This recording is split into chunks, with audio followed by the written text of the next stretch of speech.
دعا کی قبولیت کا کیا راز ہے، یعنی دعا کس وقت قبول ہوتی ہے؟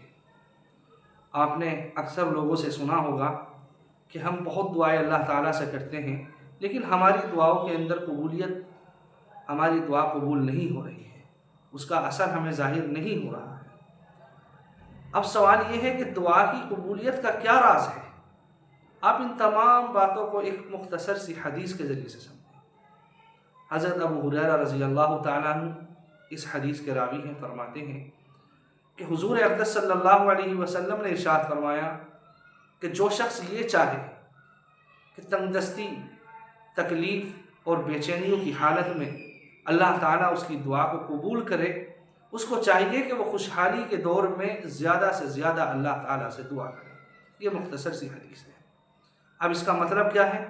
مطلب یہ ہے کہ جب ہم خوشحال ہیں، کوئی تکلیف، کوئی بے چینی، پریشانی ہمارے اوپر نہیں ہے، مصائب ہمارے اوپر نہیں ہیں، تو ہم اس خوشحالی کے عالم میں، اس خوشحالی کی حالت میں اللہ تعالیٰ سے زیادہ دعا کریں۔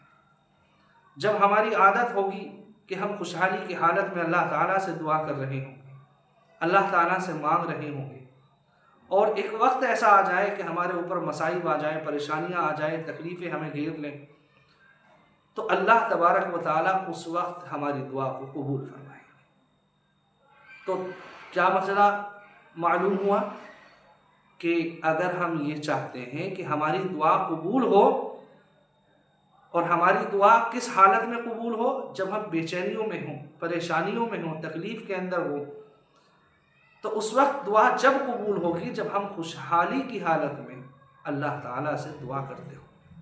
اب آج کے دور کا سب سے بڑا مسئلہ یہ ہو رہا ہے کہ اگر ہم پریشان ہیں، مصائب نے ہمیں گھیرا ہے، تو ہم اللہ تعالیٰ سے دعا کرتے ہیں، باقی اگر ہم خوشحال ہیں، کوئی تکلیف، کوئی درد، کوئی پریشانی ہمارے اوپر نہیں ہے، تو ہم اللہ تعالیٰ سے دعا ہی نہیں کرتے۔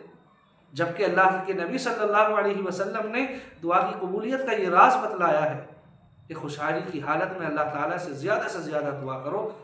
خدا نخواستہ اگر آپ پریشانی میں، مصائب میں گرتے ہیں، تو اللہ تعالیٰ اس وقت بھی آپ کی دعاؤں کو قبول فرمائے۔